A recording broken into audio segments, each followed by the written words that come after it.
For me, I lived in the same city my whole life. Same friends, same coffee shops, same grocery stores, the same train stop I'd wait at every day to go to school. It kept me in a bubble. Of course, I grew a lot throughout the years, with changing jobs, new relationships, and just growing up in general. But it got to a point where my daily life just felt blah. I especially felt this way after having moved out of my parents' home and living with my sister for a year. I came from a pretty big city and I was pretty lucky to have lots of opportunity, but it got to the point where I felt like there was no more space for me to grow. See, at this point, it feels like paralysis. Of course, there was more I could do. I could get a new job, go back to school, start a business, or take up knitting. I don't know. I like to think of making big decisions like taking bites of food. I had taken a big bite when I had moved out of my parents' place and when I had dropped out of school. I chewed on it for a while and eventually I was ready for another bite. But there was nothing more to eat. This was the itch to start something new, to challenge myself, to find something else to chew on. I sat with this feeling for some time. I even had a tendency to ignore that feeling and fill it with meaningless things that gave me that instant gratification. That's when my sister proposed the craziest idea, to move to Australia. I have to admit, it was easier to say yes having my sister going with me. The real challenge was when I decided to move into my own apartment in Australia and her leaving to return home. It was like when I came over here, I took a regular size bite, followed by a huge bite when I moved out. So what has taking that huge bite meant for my life? Well, quite a lot. And I can tell you, I'm still chewing on that bite. After coming from Canada and the city where I'd felt like I had grown a lot, challenged myself quite a bit, and had a strong sense of belonging, it felt like all of that had been wiped away. I was expecting that I would maintain the confidence and sense of belonging, and I would just keep adding to that. Little did I know, I would feel the most vulnerable and lost I've ever felt in my life. It kind of hit me like a truck. There were some pretty dark days where I questioned why I was subjecting myself to this comfort and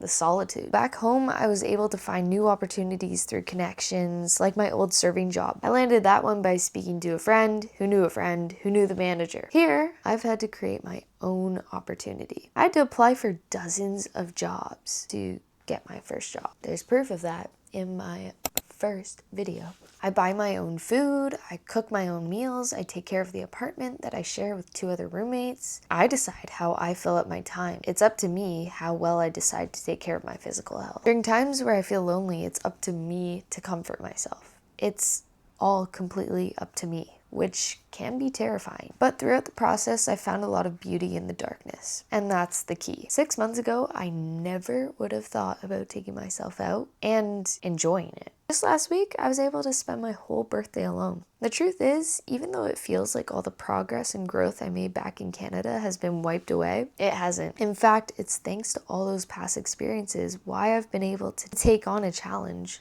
like this one. I've learned to trust myself through repeating the same cycle, jumping into the deep end and learning how to swim. Continuing to take risks into the unknown ensures that you continue to grow. And right now, I'm going through that transition stage. This stage is crucial. I almost like to think of it as a rite of passage. It's going to be uncomfortable and it's going to suck at times, but in the end, it will be worth it. It helps you build real confidence in yourself. Another reason why I believe moving out is so valuable is because it broadens your horizons. The limiting beliefs that you had set for yourself previously, they all just start to fade. For me, I used to doubt my ability to post on YouTube and follow my creative passions. I knew it was what I wanted, but I kept coming back to the same voice in my head that told me it couldn't work. I had outside influences from family and friends as well, who in a way kind of suggested I was a bit delusional. And maybe they're right. But in order to achieve anything in life, the first step is to believe it's possible. Moving away quieted those outside voices, and it allowed me to work on my own voice. The voice that speaks to myself every day. After 6 months, I can now confidently say that all those doubts and limited beliefs have almost fully melted away. I genuinely believe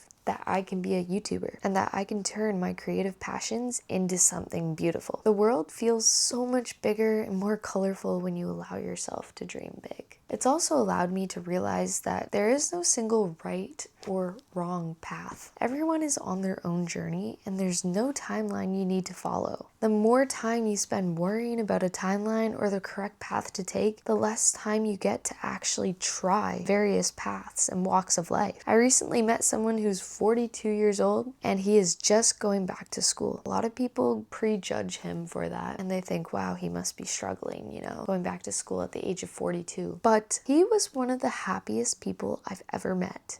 And you know what he told me? He said, it's never too late to redefine your life. Props to him. I love that so much and I will always live by that. Another interesting part about moving away is not only how it's redefined my dreams, but how it's also redefined how I think about my hometown. When I think about the city where I grew up in, there's like this new novelty about it that never existed until I left. All the things I used to hate about my hometown have completely faded, and all I'm left with is this overwhelming feeling of gratitude. It's even simple things for me, like walking to Timmy's on a snowy day to get a coffee, or hearing the hockey playing in the background at every bar. Of course, it's also seeing family and friends, going to my grandparents for a Sunday night dinner. I guess what I'm trying to say is moving away gives you the ability to gain perspective on what really matters. And now for me, I know where I'll be pouring all my time and energy when I return to visit, which I'm excited to share will be this July. I cannot wait. Anyways, I think my biggest realization in moving away has been that I will never know all the answers in life, and I will never feel ready to take on a new challenge. But I've learned I can handle so much more than I thought I could. And in order to be everything I've ever dreamed of, I need to continue this cycle of taking risks and leaning into the discomfort. So if you're feeling stuck or a little lost in your hometown right now, I want you to consider the fact that maybe you've outgrown it and it's time for a change. And that's okay. Leaving home isn't running away. It's running towards yourself.